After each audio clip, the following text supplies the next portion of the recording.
get too involved in this, let me show you. I told you the other day that the race car hit the truck. Let me tell you a story about that. So there's the damage from that. Not a huge deal. Got the quote from the insurance. All that's going to be taken care of. That's water under the bridge. But when I was talking to insurance, this is a fun story, something to get you going today, something to start this video off decently. I am known to be a bit of a smart aleck. I can't help it. I can't help it. And I wouldn't have to be smart if people didn't be dumb. You know what I mean? The people that call people smart are usually dumb. You know what I mean? Anyways, I was on the phone with a lady and she said, so this was a 2-vehicle accident. And I said, you know, I think we need to be pretty clear as to what a vehicle is. I was like, because I'm not sure. It was a race car. You know, if you consider that a vehicle, then yeah, it was a 2-vehicle accident. Before I could even finish that, she said, does it have 4 wheels and tires, sir? I said, yeah, it's got 4 wheels and tires. I said, so I guess if that's the parameters, then it's a vehicle for sure, you know? But I think we're gonna talk about this here in a minute, me and you. So time goes on and she says, she comes back to it. She said, I need to know the make and the model of the vehicle that hit your truck. And I said, here we are. We have arrived back at what I was talking about. I was like, it doesn't really have a make and model. It's a race car. It's a damn race car. It's a race car. Before I could get all that out of my mouth, she said, sir, I understand it is a race car, but it has to have a manufacturer. A Toyota? Is it a Chevrolet? Is it a Buick? Is it a Ford? I said, ma'am, the tubing was bent in a shop and welded together. It is not a Toyota. It is not a Ford. I said, if you really, really, really have to write something down, you can put Masters Built. But I encourage you to go to Masters Built's website and you let me know whether you still think that this is worthy of being called a vehicle in your insurance claim. She got pretty quiet after that. Anyways, that's my story. I hate, so anytime you call, someone like a internet help, or not internet help, but like anytime you have to call for insurance, for your cell phone, for any kind of problems that you have in the world, the person on the other end of the phone automatically assumes they're the smartest person in the world and you are stupid. And that drives me nuts. But insurance did their part and they're gonna pay, so how mad can I really be? All right, let's try to get this thing in the garage. Like I say, that's gonna be the first win of the day. Oh boy, we're on.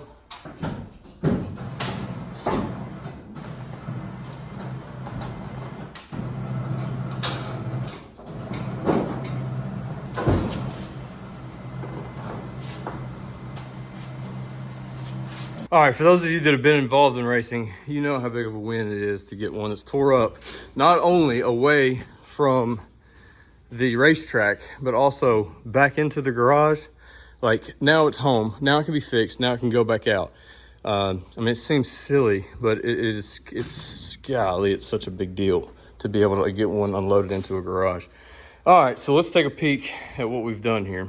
All right, so that lower control arm, if you can see it, it's twisted up. The ball joint is mangled city.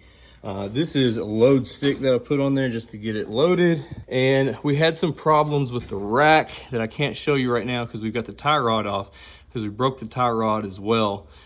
And maybe that's it. Maybe that's it. But just now notice we got a little dent in the header.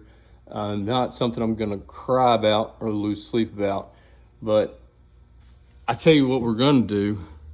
This is always kind of important to me too. Let's just make sure the sucker still starts.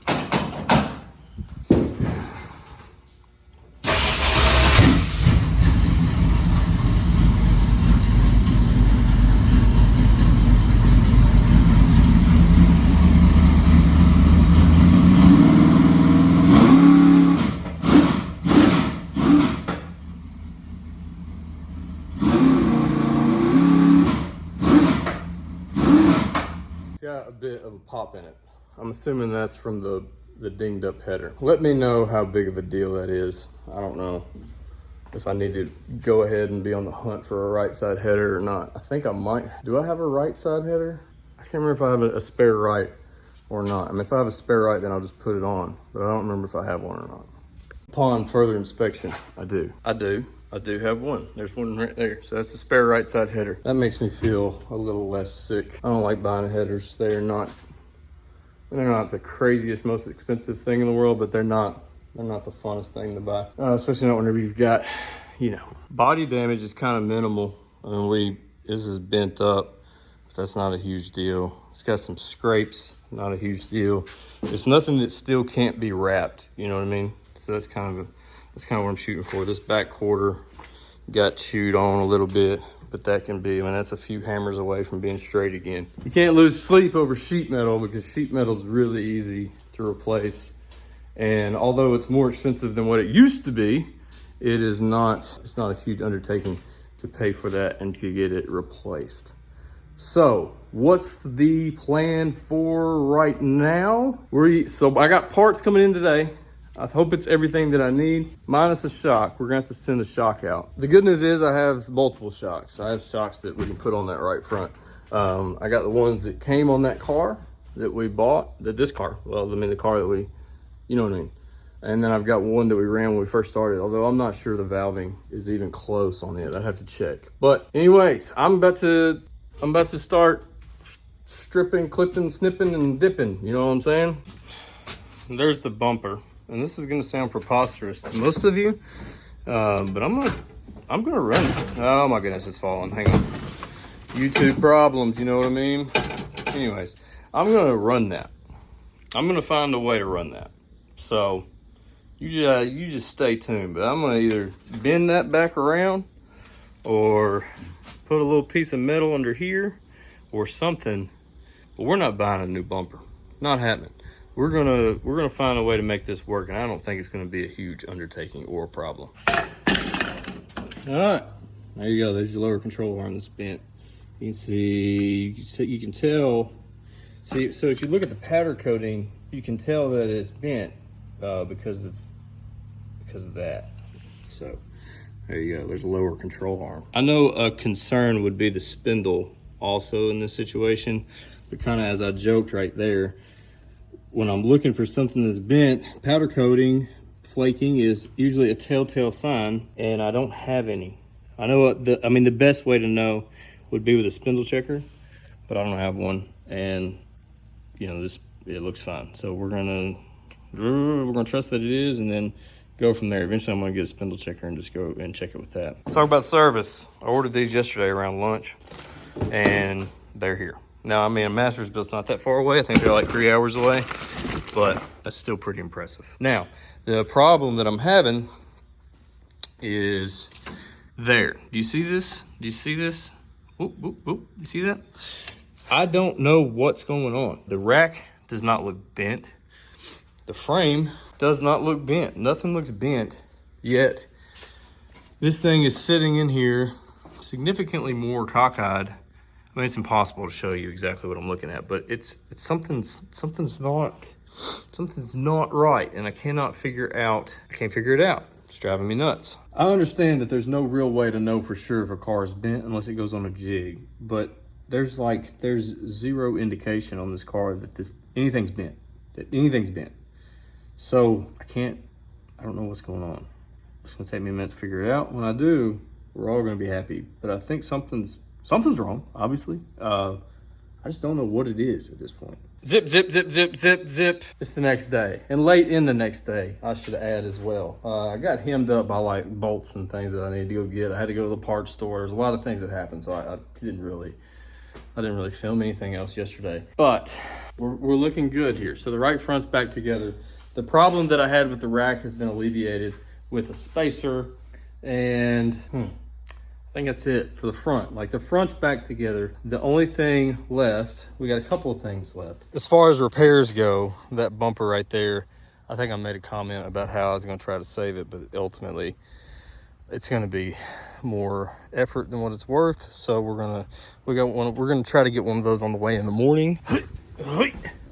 And then this shock here, of course I don't want to get too involved with the shock, but if you'll see, I thought the entire shaft was bent, but it's just the end. So I'm trying to get this off now and get that back on the car.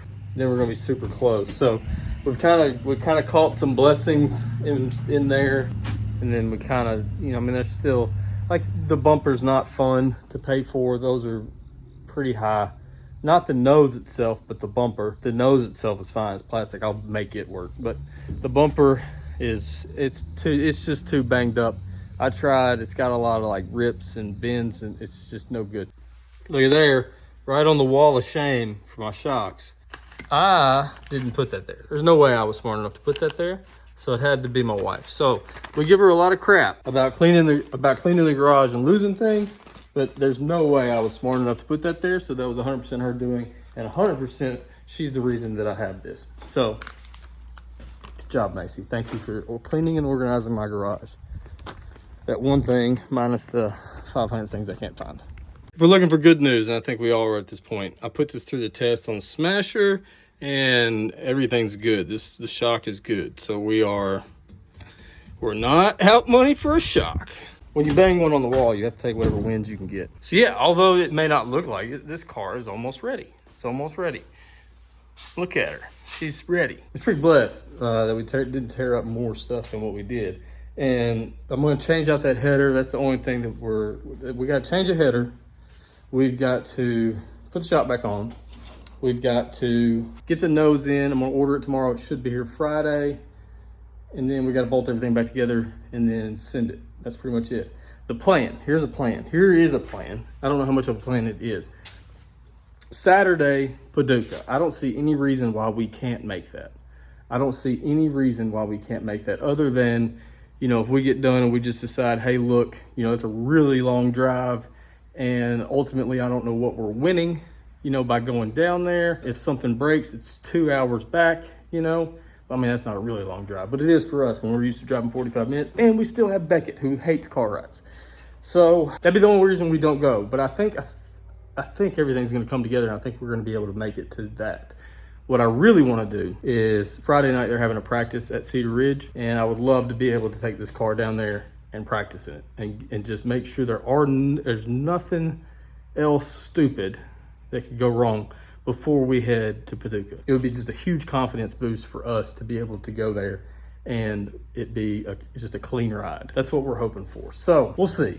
We'll see. I really don't know. I don't know. But that's kind of the tentative plan. If you're not on our Facebook, find our Facebook, get on our Facebook, and we'll keep everyone up to date on our Facebook. I don't know how long this video is. I did it in 2 days, 2 different parts, but I just know that it wasn't as bad as we thought. I mean, it's still pretty stupid expensive. It's still stupid expensive, but it wasn't as stupid expensive. It could have been worse. Could have been way worse. We're not even factoring in the fact that we ruined the bead lock. We're not factoring this in to the equation, but yeah, so that's there. That's no good. We don't need this to go race. We got some more. That's it for this video. I love each and every single one of you guys. Thanks for watching. Thanks for tuning in. Thanks for keeping up with us. Like, comment, subscribe. Go hit up the merch store. I love each and every single one of you, but now I gotta go. Bye.